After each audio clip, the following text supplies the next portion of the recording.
Narcissist. I need to warn the next victim.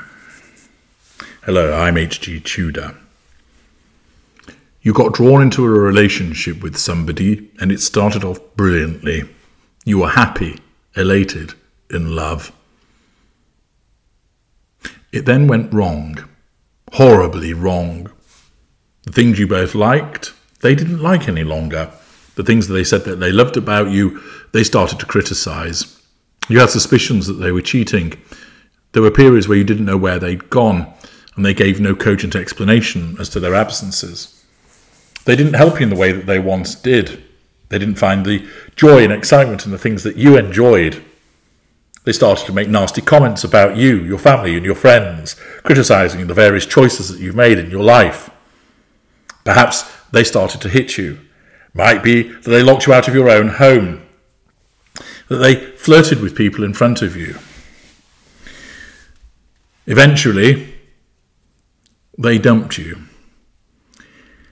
And you learned that they went off with someone else. Or it might have been the case that you decided to go. And then shortly thereafter, you've learned that they've hooked up with somebody else. And as part of what you've experienced, you came across the concept of the narcissist.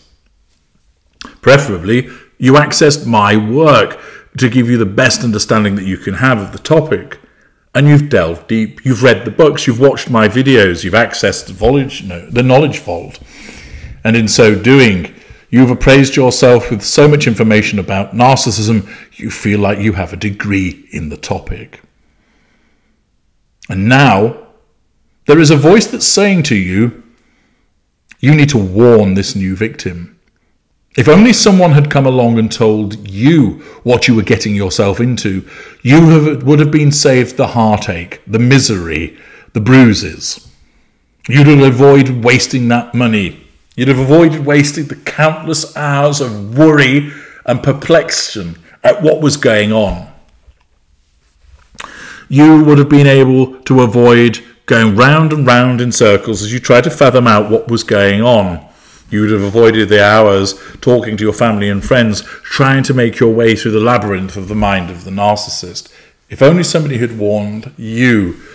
Therefore, is it not right that you warn this person of what they're dealing with so they don't have to go through what you went through? Isn't that what a good empathic victim would do? That they would look out for somebody else that has been ensnared? You may have found yourself in such a similar situation whereby you see that your ex has ensnared a new victim. Or it might be somebody at work who cozied up to you, not in a romantic sense, but is now cozying up to somebody else. Or it might be a member of the family where you found yourself the favourite of this particular family member and now they've trained their sights on somebody else. Usually, though, it is in relation to a romantic circumstance, but it can cover other aspects. You feel that you ought to do something about this. After all, you are now an expert in narcissism. You've got all of this information, and why shouldn't you utilize it to explain to this person what they're dealing with so that you can then help them and they can avoid what you went through? Isn't it good to pass this information on? Furthermore, there's a degree of satisfaction. You'll mess up the narcissist's new relationship, so you're getting a bit of revenge over them. Also, it gives you the opportunity to signal to the narcissist you know precisely what they are. Wouldn't that be ever so satisfying? Accordingly, you need to warn the next victim. Or do you? First of all, if you were to warn this victim of what they are dealing with, you are breaching your no-contact regime. Why? You are doing something in relation to the narcissist and entering Arena 3. You'll also be thinking about the narcissist, thus entering Arena 5. Accordingly, this is a breach of the no-contact regime. Ah, but HG, this is a legitimate and necessary breach, you say. It is not.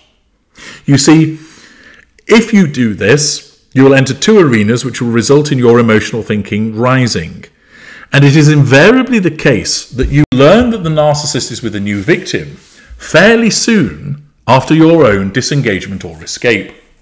At this point, your emotional thinking is a long way from low. It may be a matter of days, a couple of weeks, maybe a month tops, that you've learnt about this new relationship and feel motivated to do something about it. Therefore, at best, you've had a month of potential no contact.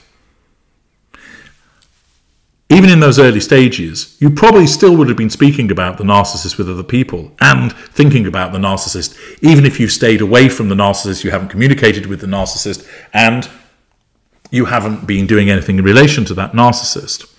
So therefore, your emotional thinking, having already been at a very high level when you were in the relationship, will only have come down a fraction. And here you are, engaging in activity which will cause it to slow its reduction, possibly even start to go back up. Therefore, that is not in your best interests. Furthermore, you are going to put yourself back on the radar of the narcissist, which means you will be assessed as to whether you're threatening the narcissist's sense of control. And since you're trying to tell their new victim that they shouldn't be with the narcissist, you are very much threatening the narcissist's need for control over that victim and over you, which will result in the narcissist taking remedial action to correct the position, which likely will be you will receive a direct malign follow-up hoover, where the narcissist is unpleasant and nasty to you. Therefore, you've brought unpleasantness on yourself and you've entered more arenas of interaction because you may have communicated with the narcissist and you may well have actually been physically proximate to them. It's not looking good, is it? Furthermore, you'll end up giving the narcissist fuel, which is what the narcissist wants. And even if the narcissist does not approach you directly to tell you to shut the fuck up, they will go and start smearing you. And given the fact that your emotional thinking is still pretty high, you're likely to react to that smearing not by ignoring it, but by challenging it head on and possibly confronting the narcissist. Thus, whilst you have the best of intentions to warn this victim, all you're going to do is breach your no contact regime and invite further unwanted attention from the narcissist. Well, you say, I will take those risks, HG, because at the end of the day, this person needs my help. They need to know what they're dealing with, and if only someone had told me, well, then I would have avoided that complete clusterfuck of a shit show. Would you? Would you have listened if someone had come along and told you that this person that you're with, who makes you happy, who gives you great sex, who makes you laugh, who likes all the things that you like, who has your head over heels in love, is a wrong 'un? Would you have gone, oh, do you know what? You're absolutely right. Thank you for warning me. I will now end the relationship. You will not have done. The fact is, you were in the golden period. This person is in the golden period. And at this juncture, they are trapped. But they don't know it. They are trapped because of two things. One, their own soaring emotional thinking, because they're in all 5 arenas of interaction. And thus, their emotional thinking is saying, this is wonderful. You found your soulmate. You found the one. You found this perfect individual. You are so, so lucky. Any red flags that might be flying will be ignored. Furthermore, the narcissist is rolling out all of the good stuff, all of the golden, glittery, painted white manipulations. Being supportive, being fun, being interesting, mirroring the likes, mirroring the dislikes, plenty of mind-blowing sex. Getting on with your family and friends, tickling the tummy of your dog when he or she comes round, buying you gifts, taking you to interesting places. There is a blitzkrieg of benign hoovering taking place, and you are smitten. Are you seriously going to turn around and say, I'm going to give all of this up, everything that's making me happy, everything that's making life worth living, I'm going to go, no, on the say-so of a stranger? Invariably, that's who you are to the new victim. You don't know them and they don't know you. Furthermore, you also have this problem to contend with. The narcissist, as part of the assertion of control directly over the new victim, and indirect assertion of control over you will have in all likelihood said to the new victim, if you ever hear from my ex-girlfriend, don't be taken in by her. She's a complete lunatic. She abused me. She did this, she did that. She'll try and be your friend. She'll try and suggest that there's something wrong with me, but she's just jealous to have lost me. She is envious of our relationship. So if she does approach you, sure, you can listen to her, but I'm just letting you know she'll try and poison your mind against me, and she'll try and break us up because she's envious of what we've got. And then, as if on cue, you turn up and you say, he's a wrong 'un. And yet all she's ever seen is him behave brilliantly towards her. And that you, no longer in a relationship with this person, are coming along trying to spoil her relationship. Makes you look pretty bitter, doesn't it? And you're probably somewhat frazzled still from being chewed up by this narcissist, and therefore you won't exactly present in the most rational of ways, possibly being quite emotional. And this person not only is experiencing the narcissist's golden aspect, they have been primed to expect you as an agitator, and you're delivering. You're turning up, casting aspersions on this wonderful person, and it looks like you are envious of the relationship. Therefore, this individual with rampant emotional thinking, subjected to all the benign manipulations, having already been having been involved in your smearing to them, and you turning up and basically confirming everything that the narcissist has said about you, do you really think they're going to listen to you and accept what you have to say? No. Yes, there are very rare instances where somebody approaches the victim and they listen, but that's when they're in devaluation, when they've suddenly started to realise this person is cheating, and they might reach out to an ex and start to put things together.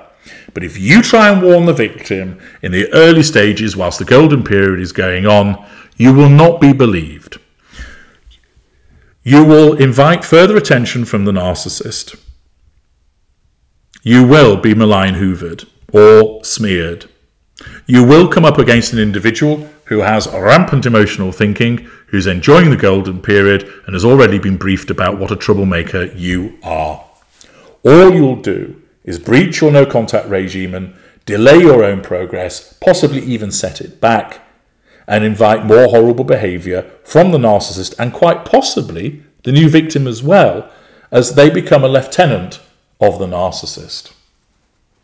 However tempting it might be to try to help this individual, that in the circumstances, the fact is that if you feel the need to warn the next victim, you must recognise this is actually being driven by your own emotional thinking, which is perhaps corrupting your empathic trait of justice or your narcissistic trait of pride, to compel you to enter those arenas in order to feed your addiction.